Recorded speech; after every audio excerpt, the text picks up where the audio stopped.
Bonjour à tous. Je me présente pour ceux qui ne me connaissent pas. Je suis Christine Briand. Je suis ingénieure développement à l'IFCE sur le bien-être du cheval, bien-être des équidés d'une façon générale. Et je travaille dans une équipe de recherche à l'INRA de Tournousilly équipe de recherche qui travaille sur le comportement et le bien-être des animaux d'élevage.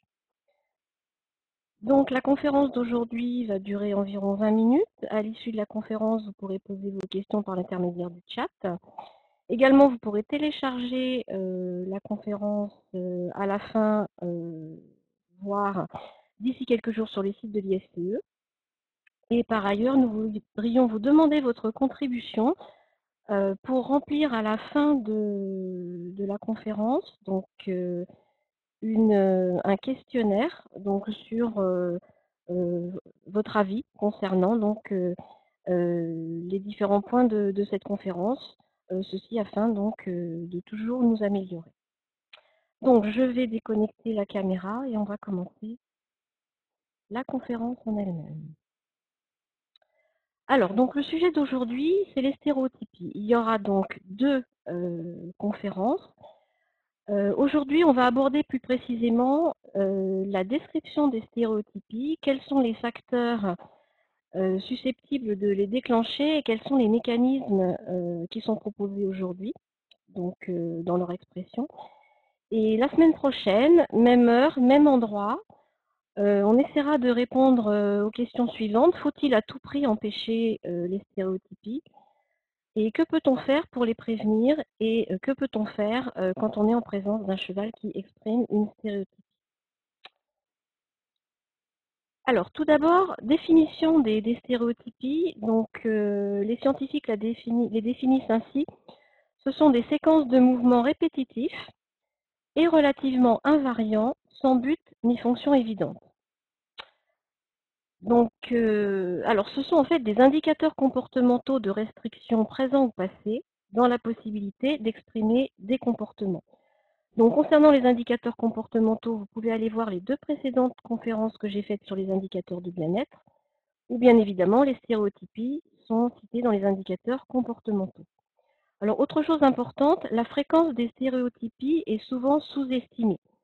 Donc, je vous ai remis la définition d'une fréquence, c'est le nombre de cas dans une population donnée et à un moment donné par rapport à la population totale.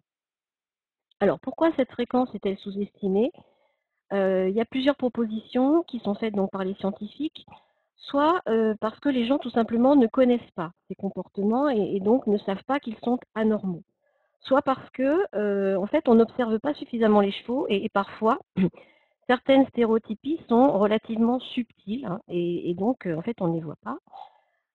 Soit parce qu'on ne souhaite pas reconnaître, volontairement ou non, reconnaître la réalité, il y a un peu un déni vis-à-vis de ces comportements.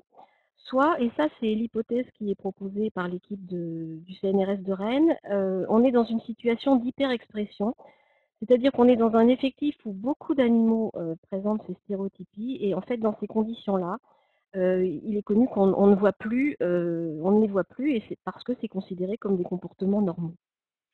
Alors par exemple, dans une publication récente, dans une écurie de chevaux d'enseignement, par questionnaire, les détenteurs annonçaient 5% de prévalence. Alors prévalence, c'est la même chose que la fréquence. Et en fait, quand les scientifiques ont observé réellement les chevaux, ils en ont observé sur 37% des chevaux. Donc vous voyez quasiment 7 fois plus. Alors on va voir maintenant quels sont les différents types de stéréotypies avec vidéo à l'appui. Alors, certaines stéréotypies sont bien connues. Alors, les stéréotypies, on les appelle aussi tics. On va voir là les plus connues et notamment le tic à l'appui. Donc là, en l'occurrence, on a des photos. Lors du tic à l'appui, le cheval va saisir un objet fixe avec ses incisives, va se reculer et contracter les muscles de l'encolure. Et en fait, il va faire passer de l'air dans son œsophage et ça fait un bruit caractéristique, un peu comme un rot. Mais par contre, ce qui est important, contrairement à ce qui a été dit il y a un certain temps, le cheval n'avale pas d'air, C'est-à-dire que l'air va rester au niveau de l'œsophage et ne va pas arriver jusqu'à l'estomac, donc pour le coup, il n'y a pas de distension d'estomac. Alors, on a également dans la même série de tics, le tic à l'air. Donc, c'est une variante du tic à l'appui, mais le cheval ne prend plus appui, plus appui. Et en général, ça arrive chez les chevaux qu'on a empêché de tiquer à l'appui et ils vont trouver une autre stratégie pour tiquer quand même. Alors ensuite, on a ce qu'on appelle le tic de l'ours, où là, le cheval va effectuer un balancement latéral rythmique de la tête, de l'encolure et de l'avant-main, et parfois de l'arrière-main. Donc là, on va voir une vidéo. Voilà, donc la vidéo qui représente le tic de l'ours. On va continuer maintenant avec un autre type de stéréotypie qui est également assez bien connu, c'est le hochement de tête ou ensemencement, où le cheval va effectuer un mouvement de tête et d'encolure du haut vers le bas. Donc on va voir également une vidéo. Voilà.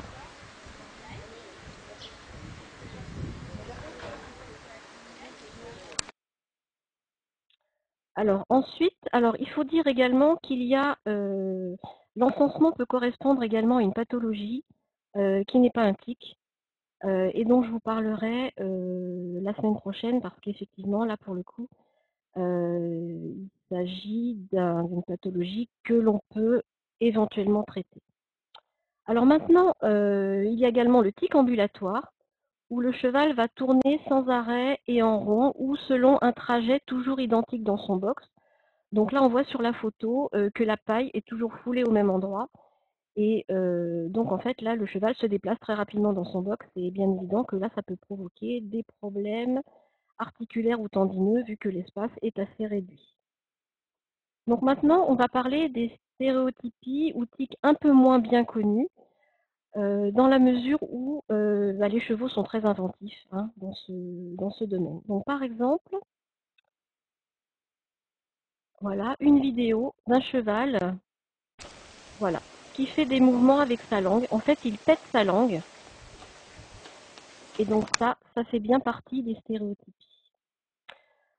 Donc alors on a également beaucoup d'autres stéréotypies possibles, potentielles, donc qui sont moins bien connues, comme je vous l'ai dit. Donc celles-ci sont répertoriées dans la bibliographie. Léchage compulsif et répétitif des objets, taper convulsivement dans un objet ou dans la porte, faire des mouvements de tête répétés différents de ceux qu'on a vus dans la diapo précédente, des menaces sans but, c'est-à-dire que le cheval tape ou mord tout seul dans son box, frotter les dents contre la porte ou contre les barreaux, claquer les lèvres. Donc là, voilà, en fait, la liste est loin d'être définitive. Alors, donc là, ce sont des indicateurs qu'on va voir sur les chevaux, mais parfois, on ne va pas voir les chevaux exprimer ces comportements, mais on va pouvoir voir des traces sur l'environnement et ça peut très bien permettre de mettre en évidence des prémices de stéréotypie, c'est-à-dire des stéréotypies qui sont en cours d'installation. Donc par exemple, là on voit sur les photos, sur la photo de droite, des traces de dents sur les parois du box, ou ce qu'on voit assez souvent également sur certaines portes de box, c'est la trace des dents, hein, carrément de la mâchoire, qui progressivement va finir par détruire une partie de la paroi du box. Donc là, dans ces conditions-là, si on voit ça sur la porte du box où on a son cheval, bien sûr, il faut être sûr que c'est bien ce cheval-là qui a provoqué ces dégradations-là, et bien on peut peut-être le surveiller, essayer de voir d'un peu plus près ce qui se passe. Alors, on va voir maintenant la fréquence. Quelle est la fréquence des stéréotypies? Donc, dans la bibliographie, en fait, on trouve, en fonction des publications, des moyennes allant de 1 à 12%, qui peuvent être variables en fonction des races et des types d'utilisation des équidés. Ça peut aller jusqu'à 16% dans certaines populations de pur sang, notamment ceux qui sont à l'entraînement ou en course, et des proportions allant jusqu'à 65% ont été rapportées notamment dans une publication de l'équipe de Rennes. Alors par contre, peu de cas sont rapportés chez les ânes et les mules. Donc, on se pose la question de savoir est-ce que ceci est dû au fait que ces animaux sont différemment gérés des chevaux? C'est-à-dire qu'ils sont relativement peu en boxe et qu'ils ont également relativement peu de concentrés, puisqu'on va voir que ces facteurs sont des facteurs de risque assez importants. Alors maintenant, on va voir un peu plus précisément quels sont les facteurs favorisant les stéréotypies. Donc tout d'abord, il faut savoir que ça n'est pas observé que chez les chevaux, mais chez beaucoup d'autres espèces d'animaux et uniquement chez les animaux en captivité. Donc là, je vous ai mis des photos. Chez les ongulés, donc par exemple chez les girafes, il s'agit de léchage compulsif d'objets. C'est également visible chez les fauves. Alors là, on va plutôt voir de la déambulation. Chez les primates, là, on va voir également de la déambulation et un certain nombre d'autres stéréotypies. Chez les dauphins, c'est pareil. Ce sont des stéréotypies donc, qui sont plus particulières, exprimées bien sûr en fonction de leur milieu de vie, mais c'est également vu chez ces animaux-là. Alors, chez les chevaux, il est clair que c'est associé à la vie en boxe, c'est-à-dire qu'il n'y a pas de stéréotypie dans les populations de chevaux sauvages de Przewalski ou de chevaux féraux.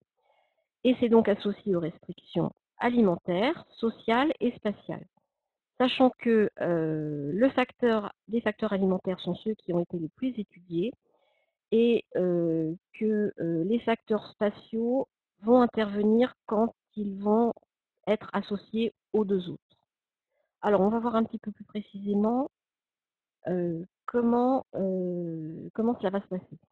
Alors, l'effet de l'alimentation, en fait, il a été mis en évidence l'association d'une alimentation à base de concentré et d'une insuffisance de fourrage. Alors, pour simplifier, trop de concentré, même distribué en plusieurs petits repas fractionnés, est un facteur de risque d'expression des stéréotypies. Et l'insuffisance de fourrage, donc globalement, à partir de moins de 1% du poids du cheval, en fourrage, on augmente les risques. Donc il faut noter que en fait, ce moins de 1% du poids du cheval, c'est également facteur de risque, notamment pour l'apparition des coliques. Donc là, on voit toute l'importance du fourrage dans ce genre de situation. Alors le deuxième facteur qui a été bien étudié, c'est l'effet de l'isolement social. En fait, donc les stéréotypies s'exprimeront moins chez les chevaux en groupe et s'exprimeront plus chez les chevaux qui sont en boxe et isolés. Et on aura donc des fréquences d'expression intermédiaires pour les chevaux qui sont en boxe selon le type de contact qu'ils ont, visuel uniquement ou visuel et tactile. Alors il faut savoir également que le sevrage est une période à risque. Ça n'est pas étonnant si l'on considère le fait que le sevrage, en fait, c'est un stress très important pour le poulain, où il va se séparer donc de sa mère et ça va correspondre très souvent à la fois un changement d'environnement spatial, puisque souvent s'il était au pré avec sa mère, et ben, il va se retrouver au mieux dans un autre groupe, mais parfois dans un box et parfois dans un box isolé. Il va changer d'environnement social, puisque donc il va quitter sa mère, mais il va peut-être également quitter ses congénères de troupeau. Et également un changement alimentaire, puisque souvent la transition alimentaire n'est pas toujours faite dans des conditions idéales. Et même si le poulain a commencé à avoir une alimentation solide, souvent au moment du sevrage, on va avoir tendance à donner trop de concentré et insuffisamment de fourrage. À titre d'exemple, je vous donne là les résultats d'une publication où, sur des chevaux qui avaient été observés entre la naissance et 4 ans, les stéréotypies sont toutes apparues entre 20 et 64 semaines. Donc 20 semaines, bah, c'est 5 mois, hein, c'est-à-dire probablement l'âge du sevrage. Et ensuite, après, les effets cumulés de stress correspondent effectivement à l'apparition de ces stéréotypies. Alors, on va voir maintenant quels sont les mécanismes qui interviennent dans l'expression des stéréotypies. Alors, il faut savoir que c'est actuellement un domaine de recherche en pleine évolution et bien sûr, ce sont des hypothèses qui sont proposées aujourd'hui, mais il est tout à fait possible que demain ou après-demain, ces hypothèses soient complétées, voire qu'il y ait peut-être de nouvelles hypothèses. Donc les deux hypothèses principales sont les stéréotypies seraient liées aux émotions ou et seraient liées à la digestion. Et il y aurait également des hypothèses qui viendraient en complément de ces deux hypothèses principales. Donc on va les voir successivement. Donc stéréotypie et émotion. Donc on ne doute pas bien sûr que les chevaux ressentent des émotions. Et donc la proposition, c'est que lorsque les chevaux ne peuvent pas exprimer un comportement très motivé, cela va engendrer une frustration. Alors le comportement très motivé, bah, ce sont les comportements de l'espèce, hein. Par exemple, les chevaux, c'est la mastication pendant 15 heures par jour, hein. C'est ce qui est observé dans les budgétants. C'est aussi tout ce qui est relations sociales, par exemple. Donc, dans ce cas-là, et alors, lorsque les chevaux sont dans l'impossibilité d'échapper à une situation stressante, eh bien, en fait, il y aurait un mécanisme d'adaptation qui va se mettre en place, à la fois pour contrôler l'environnement et diminuer le stress, et cela pourrait aboutir à l'expression d'une stéréotypie. Parce qu'en fait, il a été montré que lorsque des chevaux expriment des stéréotypies, ils ne sont pas plus stressés que les autres chevaux. Donc, ils ne sont pas stressés au moment de l'expression de la stéréotypie. Et même, certains chevaux, dans des tests de conditionnement opérant, c'est-à-dire que le cheval va travailler pour obtenir une récompense, eh bien, en fait, les chevaux qui expriment des stéréotypies vont accepter de travailler, entre guillemets, pour avoir la possibilité d'exprimer leurs stéréotypes. Alors l'exemple que je vous propose, donc issu d'une publication de 2009, en fait, les chercheurs ont observé des chevaux qui font le tic à l'appui ou le tic de l'ours au moment de la distribution du repas de concentré. Eh bien, ceci serait associé à la fois au fait que les petits repas de concentré sont très appétants pour les chevaux, donc ils sont très motivés pour manger ces concentrés. Mais à côté de ça, ils ont une frustration liée au manque de fibres, et donc qui correspond en fait à un manque au niveau de la mastication. Voilà, donc on revient là, dans ce cas-là, à la situation trop de concentré et insuffisamment de fourrage. Alors il y a des hypothèses qui viennent compléter celle-ci. En fait, donc une publication récente, enfin relativement récente, a montré que certains chevaux seraient prédisposés pour exprimer des stéréotypies parce qu'ils auraient plus de récepteurs à une certaine hormone dans certaines zones du cerveau. Cette hormone, c'est la dopamine. Et en fait, c'est une hormone qui augmente la motivation pour obtenir une récompense. Donc là, on arrive encore en fait, à l'augmentation d'un comportement très motivé. Et puis, dans d'autres espèces, il y a d'autres hypothèses qui sont proposées, en fait, selon laquelle les individus actifs seraient plus prédisposés à exprimer des stéréotypies. Donc, individus actifs, en fait, c'est opposé aux individus passifs. Et en fait, chez les chevaux, l'hypothèse est émise comme quoi les chevaux plus actifs et plus émotifs sont plus susceptibles d'exprimer des comportements automatiques, et donc ces chevaux pourraient également être plus susceptibles d'exprimer des stéréotypes. Alors, il y a également une idée qui circule dans le domaine du cheval, selon laquelle un cheval pourrait être contaminé par son voisin, qui exprime une stéréotypie. Un cheval dans un box a son copain de box qui tique, eh bien, le cheval qui ne tiquait pas va se mettre à tiquer. En fait, certains auteurs ont étudié cela dans des grandes populations de chevaux, et en fait, non, il n'y a aucune preuve scientifique comme quoi un cheval atteint peut contaminer un cheval voisin de l'écurie. Donc ça, c'est plutôt une bonne nouvelle. Alors la deuxième hypothèse, donc c'est l'hypothèse stéréotypie et inconfort digestif. Et en fait, alors ça, c'est plutôt lié au tic à l'appui. Donc le tic à l'appui soulagerait les douleurs gastriques. Donc comment les auteurs sont-ils arrivés à ce résultat-là. En fait, donc il a été montré qu'un repas de concentré stimule la sécrétion de gastrine, donc qui est une hormone de la digestion dans l'estomac, et donc cette gastrine stimulerait la sécrétion d'acide chlorhydrique. Donc l'acide chlorhydrique, dans certaines conditions, donc notamment si le cheval a insuffisamment de fourrage, va favoriser la formation d'ulcères. Bien, en fait, le cheval qui va tiquer à l'appui va produire plus de salive, et cette salive, donc qui est basique, aurait un effet tampon et permettrait donc de neutraliser l'effet de HCl, de acide chlorhydrique, et donc aurait un effet négatif sur la formation des ulcères. Alors ça a été montré sur des foals tickers de 14 semaines qui étaient nourris avec des concentrés et qui présentaient plus d'ulcères et de gravité plus importante que ceux qui étaient nourris au foin. Et donc, quand ces foals ont été traités avec des antiacides, eh bien, en fait, il y a eu un effet favorable du traitement sur l'expression du tic à l'appui.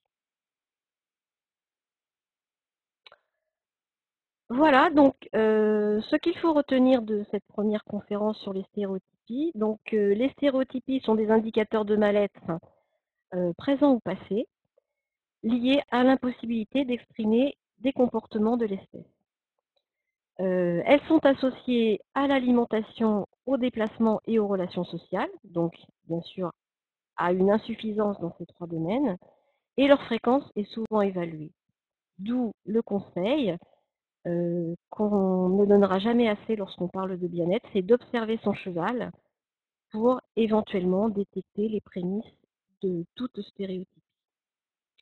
Voilà, donc maintenant, je vais vous proposer de passer aux questions.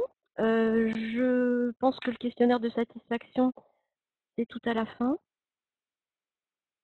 Donc, Frédéric, qui est au bréviaire, va me confirmer. Voilà. Donc, je vous propose de poser vos questions. Donc, en attendant de voir les premières questions arriver, donc je vais vous présenter les différents documents que vous pouvez consulter pour en savoir plus sur ce sujet-là. Donc, il y a actuellement une fiche Wikipédia sur les stéréotypies que je vais remettre à jour. Sur le blog comportement bien-être que je fais vivre avec ma collègue qui travaille sur le comportement, il doit y avoir 4 ou 5 articles sur les stéréotypies qui présentent ce que je vous ai présenté aujourd'hui, donc de façon peut-être encore un peu plus détaillée. Vous avez également le livre sur l'éthologie, ça c'est plus le comportement général du cheval, et donc très bientôt, probablement la semaine prochaine, l'apparition d'un livre sur le bien-être du cheval, donc avec un grand chapitre sur les stéréotypes. Voilà.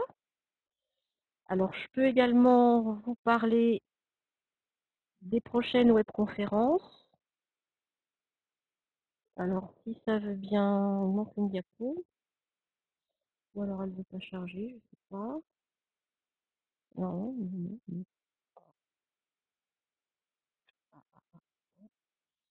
Alors attendez. La dernière diapo, en fait, c'était pour vous présenter les prochaines webconférences. Voilà.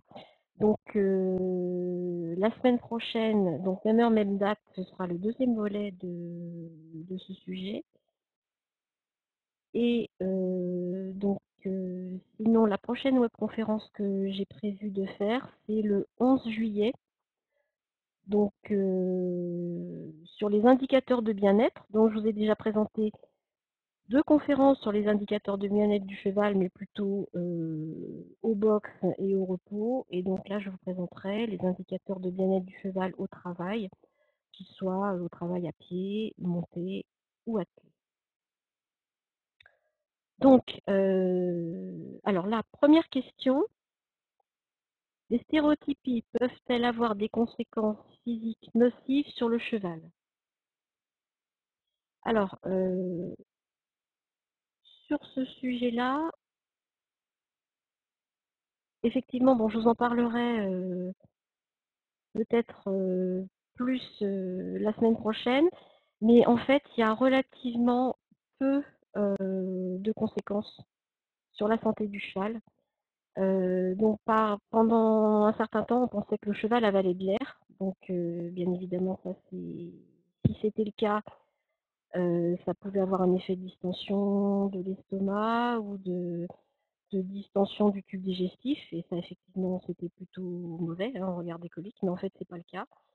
Donc en ce qui concerne le tic à l'appui, il n'y a pas de conséquences sur la santé. Alors si, il peut y avoir quand même des conséquences sur l'usure des dents. Donc là, en l'occurrence, lorsqu'un cheval tique à l'appui, bon, enfin, je vous expliquerai la semaine prochaine ce qu'il faut faire, mais bien évidemment, si ça use les dents de façon importante, bah, le cheval pourra après avoir des problèmes à s'alimenter. Donc là, en l'occurrence, il faut faire un suivi des dents.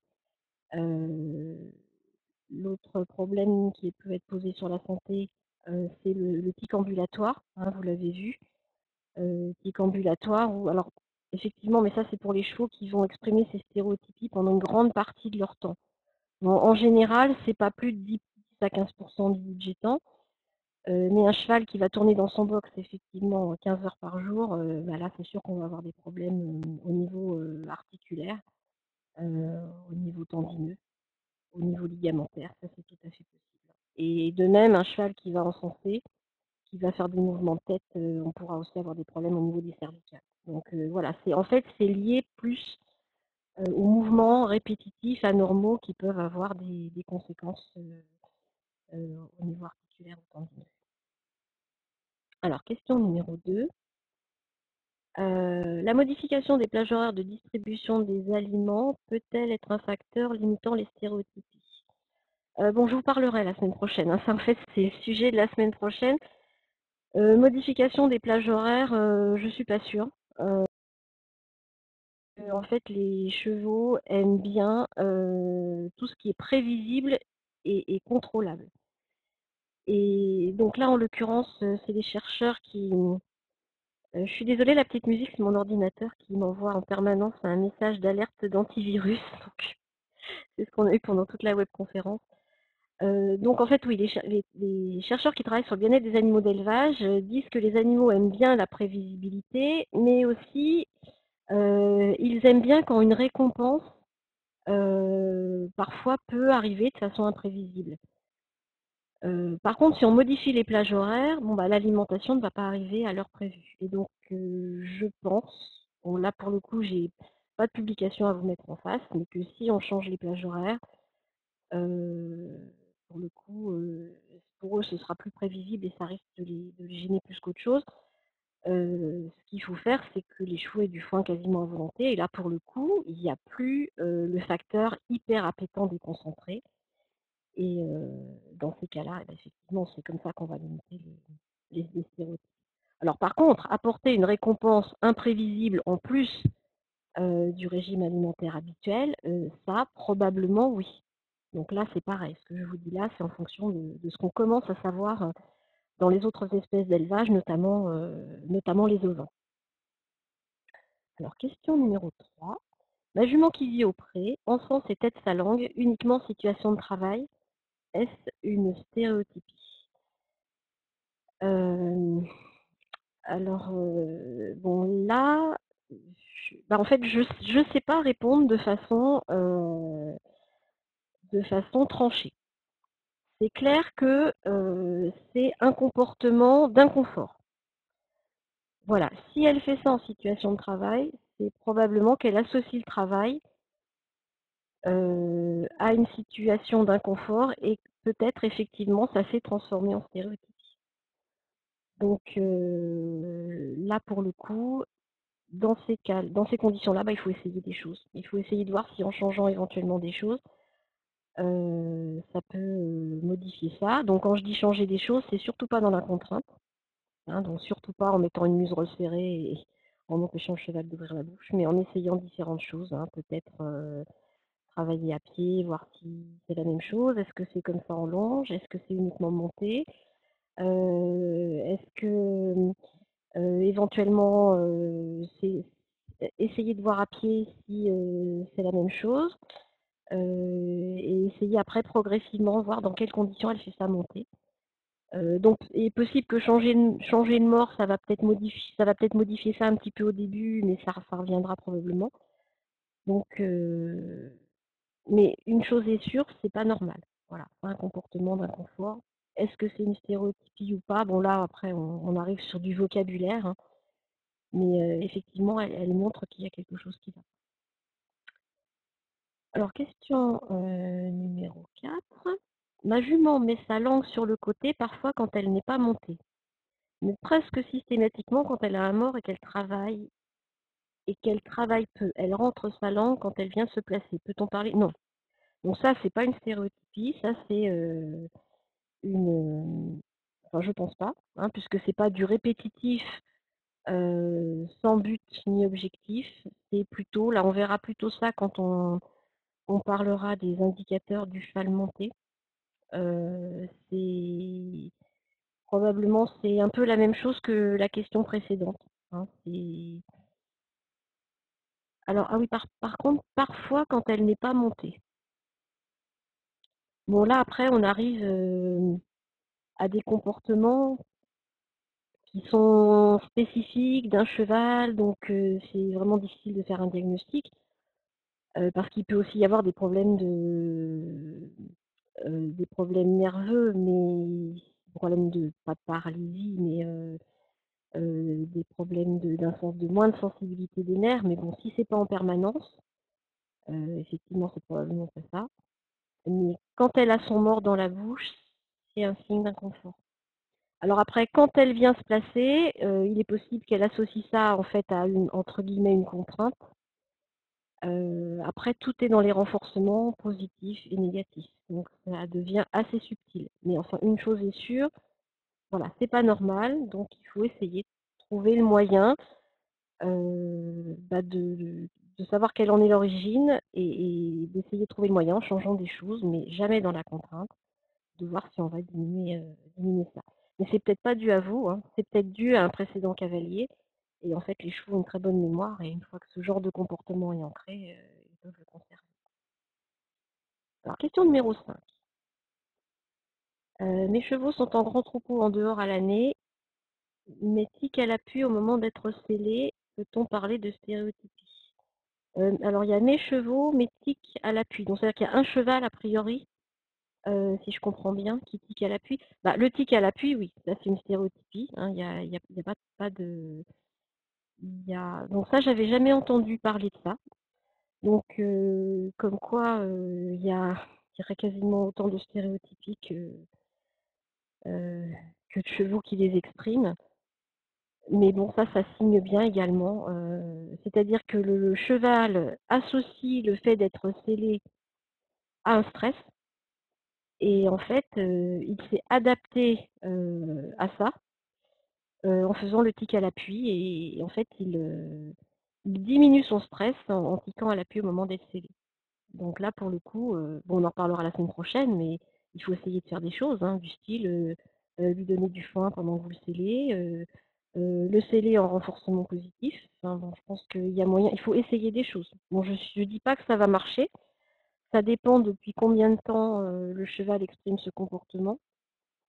Ça dépend aussi, voilà, tout un tas de choses qui vont se passer au niveau du cerveau. Et bien sûr, on est loin de savoir tout ce qui se passe dans le cerveau de nos chevaux. Mais bon, moi, j'essaierai de faire des choses. Parce que bon, voilà, c'est clair que même si c'est pas forcément gênant, c'est quand même pas satisfaisant, hein, d'avoir un cheval qui fait ça. Donc il faut que vous essayiez des choses. En renforçant soit en Pavlov, donc en associant quelque chose d'agréable, soit en contre-conditionnement. Vous avez vu tout ça avec ma collègue Marianne la semaine dernière. Donc en fait, de lui faire un comportement qui va l'empêcher de faire la stéréotypie, soit en faisant du renforcement positif, c'est-à-dire qui comprennent que c'est mieux de faire autre chose sous renforcement positif que d'exprimer sa stéréotype. Mais là, on déborde déjà sur la semaine prochaine. Mais bon, je suis très bavarde, alors voilà, ça c'est mon défaut. Alors, question numéro 6. Mon cheval en sens, c'est ça, en sens, tourne le bout du nez souvent du même côté, mais pas toujours, par période, notamment quand il a dû changer de lieu de vie. Parfois, quand il y avait du vent ou tout autre facteur un peu stressant, j'ai l'impression que ce phénomène peut passer et revenir vite en cas de stress. Avez-vous pu observer ce type d'évolution? Alors là, on est peut-être dans le cas de l'encensement, entre guillemets «pathologique». C'est-à-dire, parce que vous parlez du vent, hem et en fait, bon, je vous en parlerai également la semaine prochaine. Il y a effectivement l'encensement sur le cheval qui, quand on comme on l'a vu tout à l'heure sur la vidéo, qui secoue la tête de haut en bas, à la porte de son box. Mais il y a également le cheval qui va encenser, notamment, en été quand il y a des insectes et quand il peut y avoir du vent et ça, il semblerait que ce soit dû à une hypersensibilité de nerfs de la face. Alors ça peut être dû à d'autres choses, hein. Ça peut être aussi dû à des douleurs dentaires, enfin ça peut être dû à plein de choses. Alors si c'est vraiment très gênant, on conseille de faire un examen vétérinaire pour voir s'il n'y a pas un problème pathologique évident. Et parfois on arrive à la conclusion que c'est l'encensement, dû à une hypersensibilité, faciale, due aux insectes ou au vent et dans ce cas-là, il faut leur mettre un filet sur le nez. Donc je vous montrerai ça la semaine prochaine et ça peut diminuer les symptômes. Bon, d'après ce que vous me dites, ça ressemble à ça quand même. Alors question numéro, je sais plus, mais la suivante. J'ai un cheval qui, quand on rentre au champ ou qu'on va le voir, je trouve une obsession à ce qu'on lui gratte les fesses. Vraiment, c'est abusé. Il y a quelque chose qui ne va pas ou c'est comme ça, possibilité de me répondre sans que les autres personnes le sachent. Oula, bon, ça c'est pas du tout une stéréotypie, hein. Je pense que le cheval il a été habitué à ça. Et en fait, donc gratter les fesses, pour lui, oui, juste une simple question. En fait, les chevaux, là, on n'est pas du tout dans pour moi, dans le domaine des stéréotypies. Les chevaux aiment beaucoup tout ce qui est le grooming et toilettage, donc ils font ça entre eux, hein, ça fait partie des relations sociales. Et certains chevaux, désolée pour la petite musique, certains chevaux ont des zones préférentielles pour se gratter entre eux et ils ont également des zones préférentielles pour qu'on les gratte. Donc très souvent c'est le garrot, donc c'est pour ça qu'on gratte le garrot des chevaux. Mais certains chevaux bon, aiment bien qu'on leur gratte d'autres zones, et notamment donc, le vôtre a priori. Il aime bien qu'on lui gratte les fesses, donc c'est que probablement que vous le faites. C'est-à-dire que quand il vient vous le demander, vous le faites. Donc il n'y a aucune raison qu'il arrête de le faire.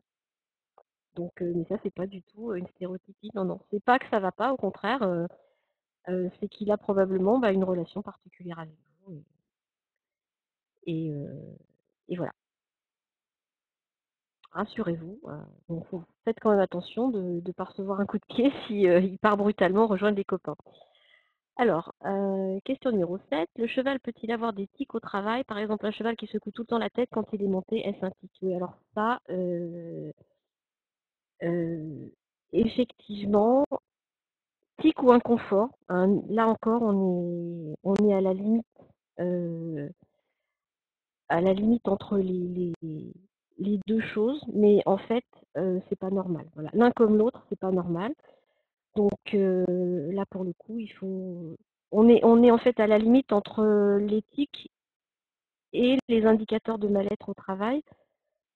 Bon, je pourrais pas vous dire si c'est l'un ou l'autre, hein, si ça se trouve, on pourrait même pas le définir. Bon, ce qui est sûr, c'est qu'il y a un inconfort du cheval, donc bon, là, pour le coup, il faut essayer de savoir depuis quand, dans quelles conditions, hein. Si ça se trouve, c'est pas vous, mais c'est les cavaliers précédents. Et essayer de savoir d'où ça vient. Donc on pense tout de suite éventuellement aux dents. Donc là, pour le coup, il faut faire un examen complet, hein, voir par exemple si il n'y a pas une dent de loup qui n'a pas été extraite ou qui a été cassée, hein, qui viendrait donc faire un examen complet de la bouche. Et puis sinon, ça peut tout simplement venir d'un inconfort lié aux morts, donc qui ne convient pas au cheval, hein, trop dur, trop petit, trop grand, qui pince les lèvres. Ça peut être dû aussi, si c'est dans certains exercices, au cheval qui va montrer son inconfort vis-à-vis d'un certain exercice, hein, parce que ça lui fait mal, parce que c'est trop dur, parce qu'il n'est pas préparé.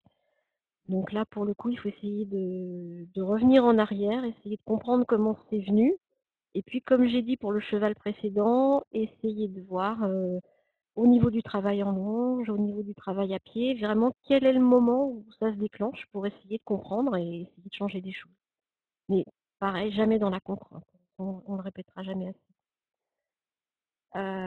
Pour la question 6, alors la question 6, c'était quoi la question 6? Je le verrais peut-être comme un indicateur de douleur. Peut-être que le cheval a une douleur au niveau du dos et qu'il exprime en mordant ce qui lui passe sous la bouche. Mais alors pourquoi? Parce que la question 6, c'était quoi la question 6? C'était le cheval qui encensait la question 6. Alors là, je ne comprends pas bien. Un indicateur de douleur. Je ne sais pas de quel cheval il s'agit, la question 6. Est-ce que c'est le cheval qui encense quand il y a du vent ou est-ce que c'est le cheval qui aime bien qu'on lui gratte les fesses auprès? Donc si vous pouvez juste me préciser de quel cheval il s'agit. Enfin, j'attends que la réponse à la question arrive. Celui qui encense, d'accord. Alors, je verrais peut-être comme un indicateur de douleur, peut-être que le cheval a une douleur au niveau du dos et qu'il l'exprime en mordant ce qui lui passe sous la bouche, qu'en pensez-vous? Tourne le bout du nez du même côté, notamment quand il a dû changer de lieu de vie, parfois quand il y avait du vent. Bah, si c'est lié au changement de vie, je vois pas trop. Donc là, j'avoue que je peux pas trop vous répondre parce qu'il faudrait vraiment soit avoir une vidéo, soit voilà, là encore, nous, on est vraiment par écran d'ordinateur interposé et bon, moi, je peux tout à fait vous proposer, si vous voulez, de nous envoyer une vidéo et puis on essaiera de regarder ça avec les collègues et de vous dire éventuellement ce qu'on en pense, hein, sans faire un diagnostic, hein, parce que comme je vous l'ai dit, voilà, il y a plein de facteurs qui entrent en jeu et il faut essayer de savoir depuis quand. Alors, évidemment, si vous savez depuis quand, si vous avez eu le cheval avant que ça n'arrive, et voilà, là, il faudrait vraiment voir ce qui se passe, quoi. Donc éventuellement, bah, vous pouvez nous envoyer une vidéo et puis on essaiera de voir ce qu'il en est. Ah, d'accord. Le cheval qui tique à l'appui quand on le selle. Euh, Oui, bah, c'est possible, hein. Je vous ai dit, en fait, c'est lié à un inconfort ou à un souvenir d'inconfort au moment de. Mais je pense quand même que si le cheval avait mal quand on le selle, je suis pas sûre qu'il ferait ça. Je pense que s'il avait mal quand on le selle, je pense qu'il ferait plutôt des menaces ou qui bougerait, qui baisserait les oreilles, ou qui ferait des menaces, des tentatives de mordre vers le cavalier qui met la selle, ou qui essaierait de taper. Mais je pense pas que ça serait transformé en tic. Je connaissais une jument, enfin j'ai connu une jument d'une amie qui, en fait, euh, quand elle la sellait, la jument, quand elle mettait la sangle, se retournait vers elle comme ça, avec un mouvement un peu d'inconfort. Et en fait, bon, c'est une jument très sensible, très émotive et qui rentrait très vite dans le cadre. Donc elle l'a disputé un petit peu oralement. Et après, la jument, effectivement, maintenant ça me vient tout à fait en tête, elle faisait un espèce de tic, là pour le coup, sans appui, c'est-à-dire un tic oral, faisait une déglutition. Et en fait, c'était sa façon de dire bah, je ne peux pas mettre ma tête vers la sangle quand on me selle, donc je fais ça. Et en fait, ça remplace l'ancien comportement que j'avais. Donc je pense que votre cheval, s'il avait mal au dos, il ne ferait pas ça.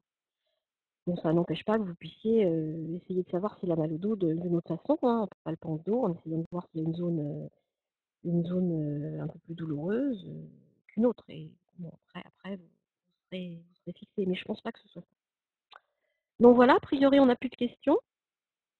Ah si, encore une question. Un cheval qui tire sur ses rênes, est-ce un tic? Même reine non. Non, là je pense qu'on va arriver à l'inconfort du cheval monté. Donc, non, non, c'est pas une stéréotypie, ça, je pense pas, hein, c'est un inconfort du cheval. Donc on en reparlera plus le 11 juillet si vous êtes là. Et là encore, bah, il faut essayer de trouver d'où ça vient. Voilà, on n'a plus de questions. Donc, je vous propose maintenant de remplir le questionnaire de satisfaction, voilà, qui va s'afficher. Vous pouvez également, donc vous pourrez également télécharger euh, la- le PowerPoint, voilà, que je vous ai présenté aujourd'hui. Vous pourrez également le retrouver sur le site de l'IFCE et télécharger également la webconférence avec les paroles sur Equivode, voilà, d'ici quelques jours. Donc, je vous laisse remplir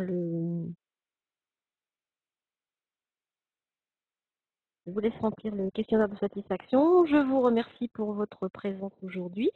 J'espère que vous avez été intéressés et j'espère que vous viendrez à la prochaine webconférence, donc la semaine prochaine, même heure, même endroit. Et donc, oui, oui, voilà, l'adresse vidéo, on va le faire avec... de toute façon, mon adresse, vous avez mon adresse mail sur la première diapo de la présentation. Donc voilà, où vous faites ça par l'intermédiaire de Frédéric, qui est ma fidèle assistante. Voilà, je vous remercie. Bah, je vous dis tous bonne soirée et puis j'espère à la semaine prochaine. À bientôt, au revoir.